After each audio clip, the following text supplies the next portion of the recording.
Құдай шақырғандар үшін дұға еткен 62-ші дүниежүзілік күні туралы Франсис папаның хаты. Үміттің сапаршылары өмір сыйы. Құрметті бауырластарым, Құдай шақырғандар үшін дұға еткен осы 62-ші дүниежүзілік күнінде мен сендерге өз өмірлеріңді басқаларға жомарттықпен арнай отырып, үміттің сапаршылары болуға қуанышпен шақырамын. Бізге қарай Құдайдан шыққан шақыру Құдайдың әрбір адамның жүрегіне салған асыл сыйы. Сондықтан Құдай бізді өзімізден асып кетуге шақырады. Құдай бізді сүйіспеншілік пен қызмет жолымен жүруге шақырады. Кілеседегі әрбір кісілерге қарай Құдайдан шыққан шақыру пендешілік өмірге де, қахиншілік өмірге де, рақыпшылық өмірге де шақырылғандар Құдайдың әлемге және әрбір кісіне беретін үмітінің белгісі. Қазіргі заманда көптеген жастар болашаққа сенімсіздікпен қарайды. Олар көбінесе кәсіби өмірінде белгісіздікке тап болады. Олар жеке басының терең дағдарысын, мағына дағдарысын, өз құндылықтарының дағдарысын бастан кешіреді.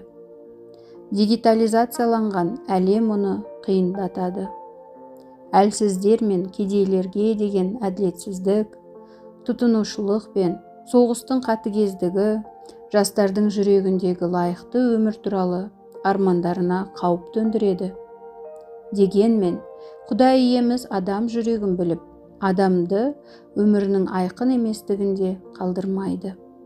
Керісінше, Құдай біздің әрқайсымыздың сүйіспеншілікке лайық екенімізге, үміттің сапаршылары ретінде шақырылып, жіберілетінімізге деген сенімді оятқысы келеді. Сондықтан кілесенің тәжірибелі мүшелері, әсіресе қахиндер, жас ұрпақтың жолын қабылдауға, анықтауға, сүйемелдеуге шақырылған. Сендер де жас балаларым-ау, Құдай сендерді шақырып жатқан істің басты кейіпкерлері болуға шақырылғансыңдар. Себебі киелі рухпен ынтымақтасуға шақырылғансыңдар. Киелі рух өмірлеріңді басқаларға деген сүйіспеншіліктің көрінісіне айналдыруға деген ықыластарыңды оятқысы келеді. Құдайдан шыққан шақыруды естіп қабылдау. Құрметті жас бауырластарым, сендердің өмірлерің тек қана болашақта күтіп тұрған нәрсе емес. Сендер осында да, қазір де шынайы өмір сүре бересіңдер ғой. Өмір толық пен дұрыс жауапты талап ететін түсініңдерші. Жас адамдар арасындағы әулиелер мен өз әзәздерге қараңдаршы. Олар иеміздің шақырғанына қуанышпен жауап беретін еді. Мысалы, лималық әулие Раушан, әулие Доминик Савио, Иса нәрістенің әулие Терезасы, қайғылы Мариям Бикештің әулие Жабірейілі. Сондай-ақ жақын арада әулие ретінде қабылданатын әзіздерге назар аударыңыздаршы. Мысалы, әзіз Қарыл Акутис, әзіз Петр Жәржіз Фрасатти және тағы басқалары. Олардың әрқайсысы өздеріне қарай Құдайдан шыққан шақырысқа, мәңгі тірі Исамен қарым-қатынаста шынайы бақытқа апаратын жол ретінде қарады. Исаның сөзін тыңдаған кезде жүрегіміз жанып кетеді. Содан кейін біз өмірімізді Құдайға бағыштағымыз келеді. Сонда да жүрегімізде Құдайдың белсенді сүйіспеншілігіне қандай түрде жауап бере алатынымызды түсінуге деген ұмтылыс пайда болады. Екінші, Құдай кім болуға шақырып жатқанын біліп алу. Құдай бізді кім болуға шақырып жатқанын біліп алғанымыз өте маңызды. Бұл ешқашан жалғыз түрде болмайды.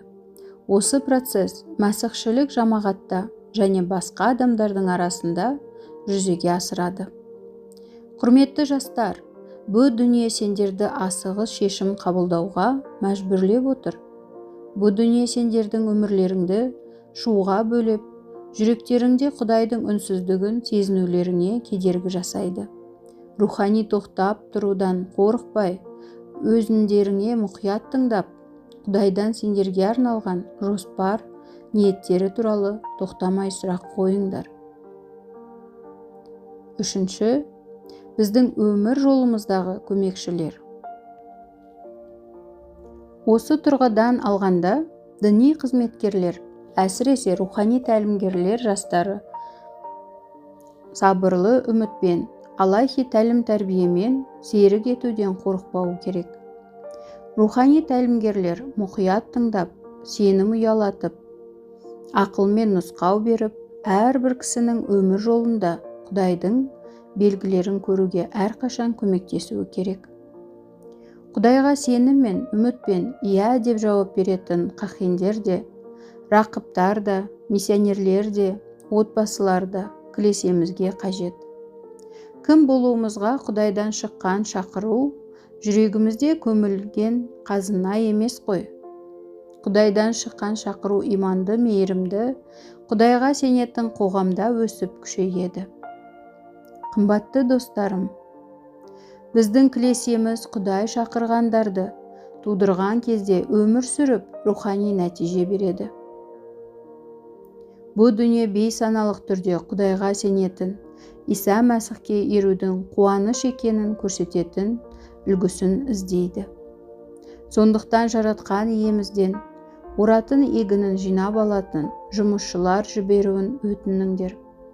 Матай жазған Інжіл 9:38. Құдай әрбір адамды шақыра береді деп сенімді болыңдар.